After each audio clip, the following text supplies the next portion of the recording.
திருவள்ளூர் மாவட்டம் பூண்டி சத்தியமூர்த்தி நீர்த்தேக்கத்தின் நீர்மட்ட மொத்த உயரம் 35 அடியும் 3.231 மில்லியன் கன அடி இருக்கும் கொண்டதாக உள்ள இந்த பூண்டி நீர்த்தேக்கம் தற்போது 34.50 அடியாக நீர் இருப்பு உயர்ந்ததால் அணையின் பாதுகாப்பு கருதி அணையிலிருந்து தற்போது 1000 கன அடியாக நீரானது வெளியேற்றப்பட்டுள்ளது.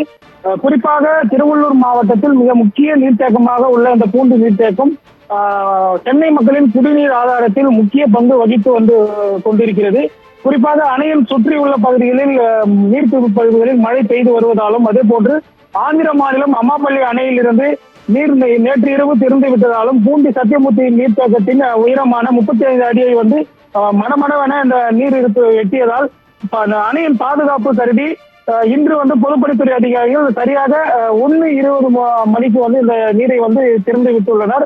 குறிப்பாக இந்த நீரானது செல்லக்கூடிய கொசஸ்தலை ஆற்றின் இரு கரையோர பகுதிகளான நம்பாக்கம், கிருஷ்ணாபுரம், ஆற்றம்பாக்கம், உதப்பை, நெய்வேலி, எறையூர், பீமந்தோப்பு, சீமாவரம், வெள்ளிவாய் சாவடி உள்ளிட்ட பகுதிகளில் வந்து கொசஸ்தலை ஆற்றின் இரு கரையோர பகுதிகளில் உள்ள மக்கள் வந்து பாதுகாப்பாக இருக்கும்படி திருவள்ளூர் மாவட்ட ஆட்சியர் டாக்டர் பிரபு சங்கர் அவர்கள் வெள்ள எச்சரிக்கை விடுக்கப்பட்டு கரை ஓரத்தில் உள்ளவர்கள் பாதுகாப்பாக இருக்கும்படி கூறியுள்ளார். மேலும் வந்து இந்த பகுதிக்கு தொடர்ந்து நீர்வரத்து அதிகமானால் உபரி நீர் திருப்பும் அதிகரிக்கப்படும் என பொதுப்பணித்துறை அதிகாரிகள் தரப்பில் தெரிவிக்கப்பட்டுள்ளது.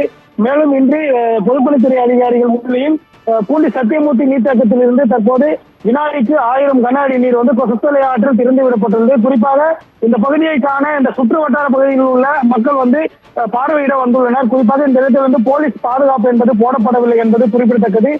முறையாக பொதுப்பணித்துறை அதிகாரிகள் நீரின் உயரம் அதாவது அதிகரிக்கும் பட்சத்தில் அதை வந்து உன்னிப்பாக கவனித்து வருகின்றனர்.